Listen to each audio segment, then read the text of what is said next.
kozoba information kitoko pona kozo tozobenga actualité mboka na biso tokobeta masolo ya mwana mboka Jean-Marc Kabunda oyo elobi asaki sortie médiatique raté pona ko lobela mokonzi ya mboka Fatou Beton ko benga Fatou Juicer ko benga Fatou ne fait rien ko loba makambo ebele oyo moko azo se contredire na kati ya sortie médiatique na raté nakoyebi biso bana mboka bisika nyonso bozali nakobandela liboso na gestion ya mwana mboka Jean-Marc Kabunda en tant que président ayi ya parti na ngai eza Union pour la démocratie et le progrès social oyo tangu biso to memaki candidature ya Fatou Beton na présidence de la République a comme président a tikeli toujours la parti pour à gérer parti nakotuna boye pendant plus de 3 ans au Jean-Marc Kabunda a géré le parti a géré parti dans désordre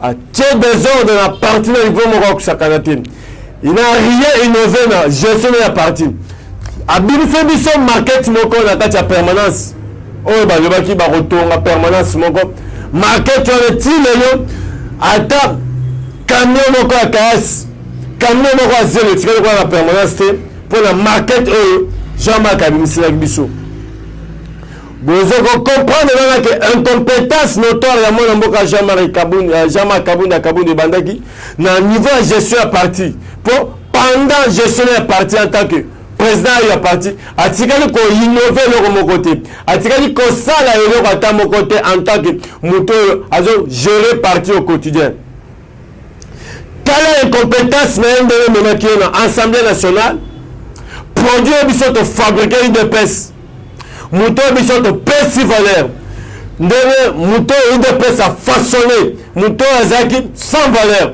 mouto ayeba ki te akareva ki te comme secrétaire général de UDPS mais grâce ya père na biso Etienne Sekedi Mulumba oyo amema ki achaki yoki akumba parti na biso UDPS a memie a pesi na autre jour na percho ya autre l'Assemblée nationale Abisso en tant que vice-président.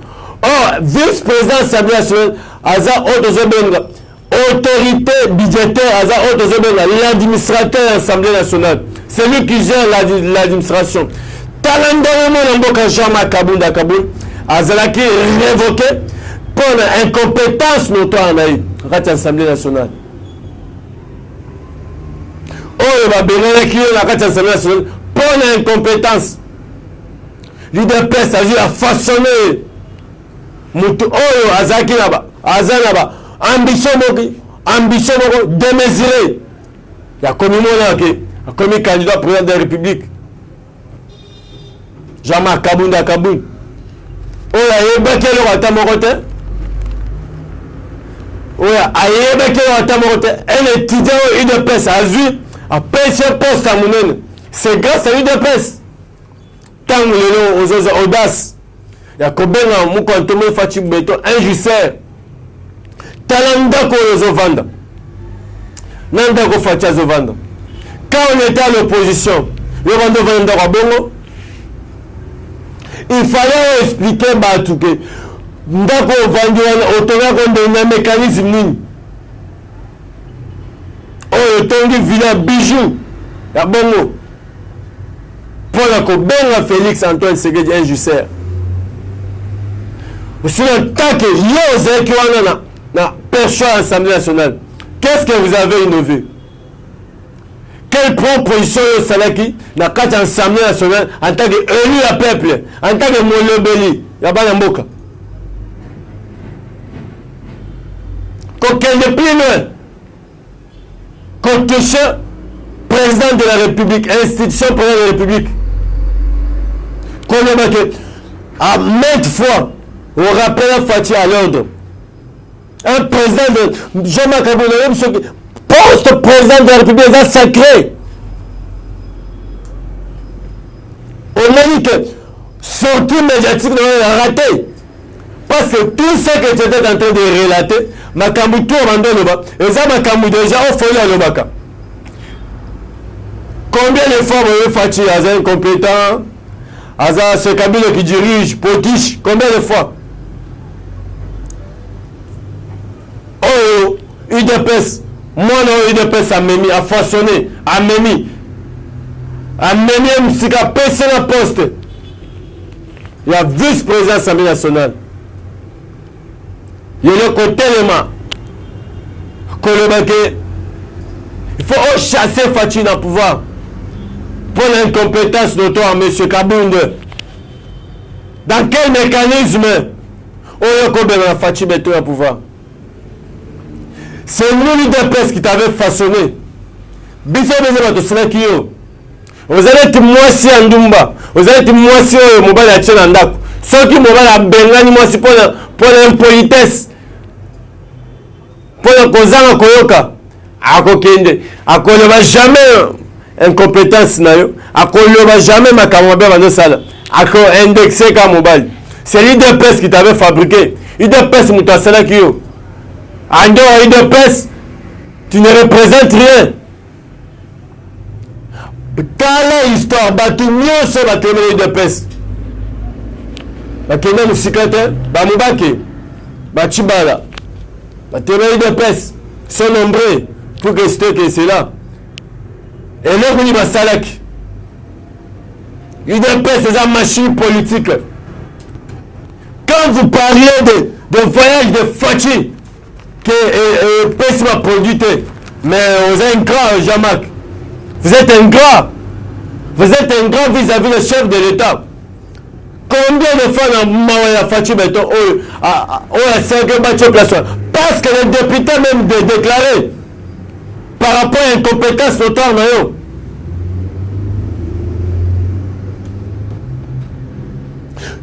de voyage de Fachi, voyage au Moukontomole Sali. Il y a des résultats palpables. Tomoye Femi, Kozong c'est un rapport, Kozong c'est une relation à la République démocratique du Congo. Ombo Kanabiso, Azali sur la droite, il y a Kozong Solo. Il y a pas crédité dans bon. Fachi a contourné le système en place. La relation sur les Fachi a redonné l'image d'ango, a réactivé l'ango. La grandeur de l'enseignement. Tant que Fachi n'a fait rien, M. Jamal, il faut être sincère. Ndako oyo lala, okobe bisangote. Ndako lala, okobe babongote. Voilà maintenant produit au biseau de Sali.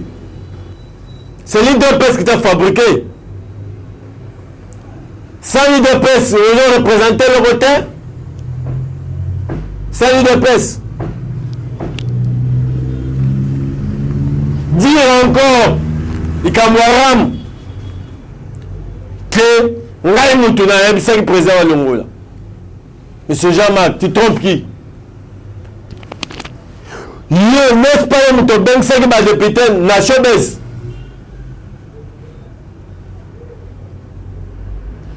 N'est-ce pas un mouton ben c'est la député? Pour le temps l'Assemblée nationale motion retirée contre ministre Kibassa. C'était pas toi, M. Jean-Marc. Il faut être sérieux. Et l'habitude de dire la vérité. Si on a un populisme pour la population tchoka, si on a la population tchoka, Kolanda Moutou Nassimam Kongo Moussouste, si on a posé sa position, au conseil, sans problème. Il y a le salut. UDPS, nous t'avons mis. UDPS, elle a fait la barreau à Jamac. Quand on est au sala combat contre l'UDPS, il faut piquer ma tasse. Parce que l'UDPS est la machine politique. C'est l'UDPS qui t'a fabriqué. L'UDPS qui t'a salué, Jean-Marc. Aux Alaki, on a quatre à Perchon à l'Assemblée nationale. Quelle loi avais-tu proposé?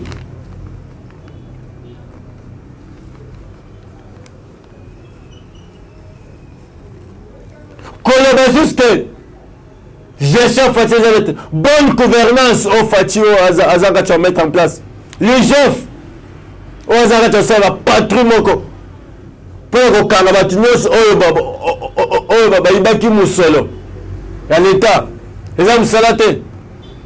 Si tu étais sincère, tu pouvais démissionner. On t'a chassé pour l'incompétence, le toit. On t'a chassé pour l'immoralité. Kozanga Koyeba. Kochaka orgueil. Yo, on va se comparer, nous dans un vice-président de la République. Le président de la République n'a pas des amis. Et je vais te recadrer place. Oh, c'est faux, archi faux. Yo, on voté Félix Santos Sekedi. 7 millions celui de PES, nous la base. Parce qu'en ligne de PES, c'est la base qui décide. Tant qu'on va rouler Fati dans Genève, nous la base, de Télémaki, pour la conseil de Fati, il faut arrêter, signature. Parce que l'IDPS en 2016, dans le congrès, à l'Omaki, pas question de Zazaï Ngomade. Tu continues à parrainer la candidature à monter. L'UDPS va aligner des candidats dans toutes les séances. Commandant président de la République, député national, député provincial, des sénateurs, partout, l'UDPS va aligner les candidats. C'est la base, M. Jean-Marc. La base, M. Salakio. Vous ne représentez rien. C'est la base, M. Foulakio. Kolobalele na audace comme nous remarqué je me te salue Fati. Oh, tu trompes qui? Vous êtes Kosanan. La base avait décidé et coïncidé dans vos équipes secrétaires à l'UDPS, dans vos équipes porte-parole à circonstance, de transmettre un message. Il y a base. L'UDPS c'est la base qui décide. Les pyramides renversées. Vous avez un populisme. Vous avez un populisme. Il y a que le peuple congolais a déterminé si ma Fati Beton confesse les Fati Beton. Il est déterminé pour soutenir Fati et pour soutenir faire de sa mission à Katoussa Moussala. Ce n'est pas du populisme au Bano Sala.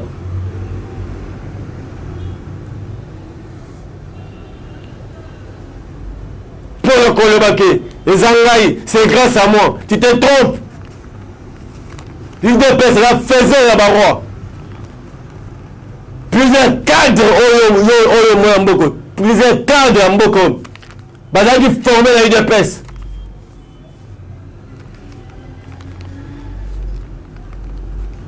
Contrat minier. Aux Angaï, la carrière minière, la chinois. Est-ce que vous avez déjà dévalé cela? Au Kenya combattant, cheval, Narubero, voyez ça qui jouisseur de. Faut être honnête dans la vie, faut être sincère, il ne faut pas se contredire.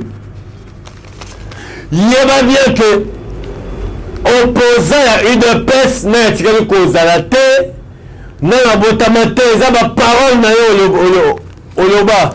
Et Olanda yo jama kabunda kabunda. Na osela yo za respect ya mokonza mboka. Soki olingi osala makambo na yo, salango mais kodembe le combo ya Fatina Simonote. Parce que ça produit OIDPS à former. Aux amours OIDPS à Lokoti, à Memi.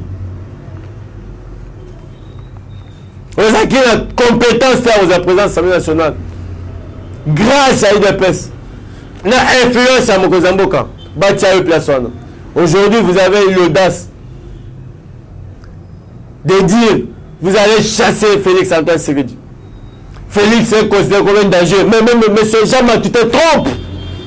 Vous êtes se trompé ou comment?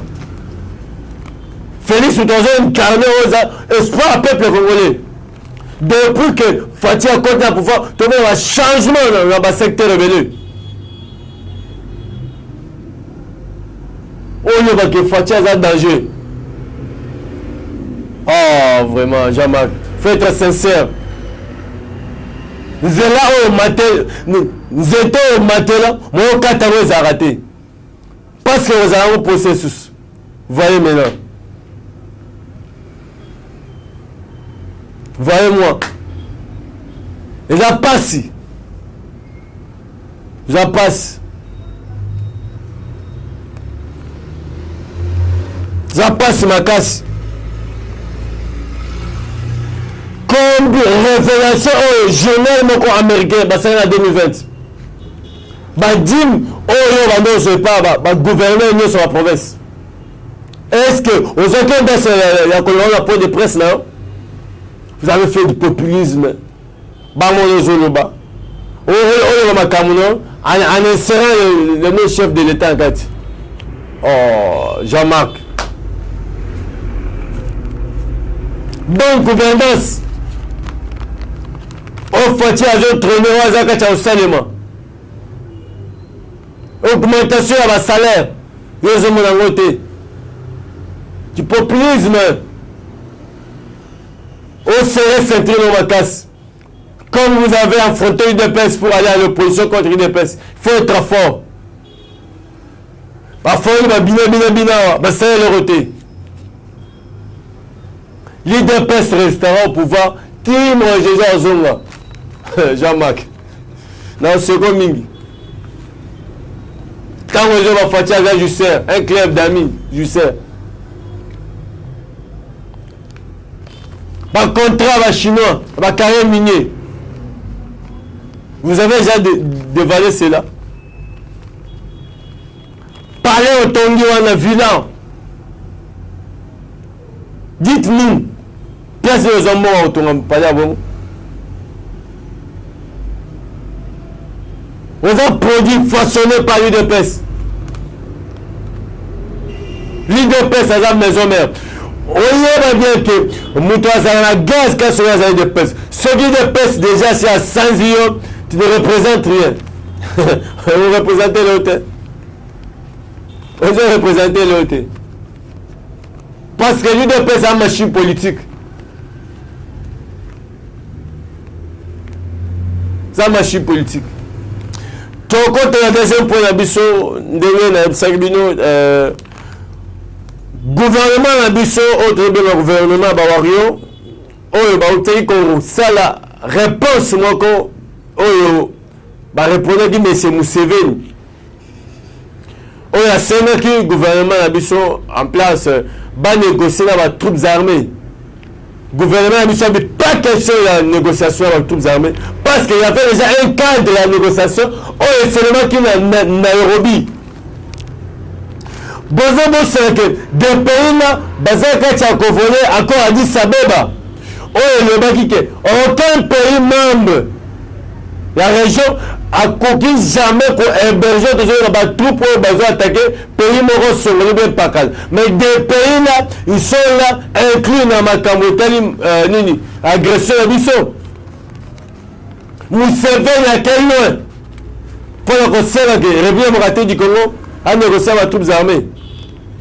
La félicité, détermination à mon compte, pas question. Parce qu'il y avait déjà un cadre. Il y a une négociation seulement qui déjà dans Nairobi. On ne peut pas personnaliser négociation. On avait généralisé toutes les groupes armés mettre en sécurité autour d'une table pour bailler le service, juste.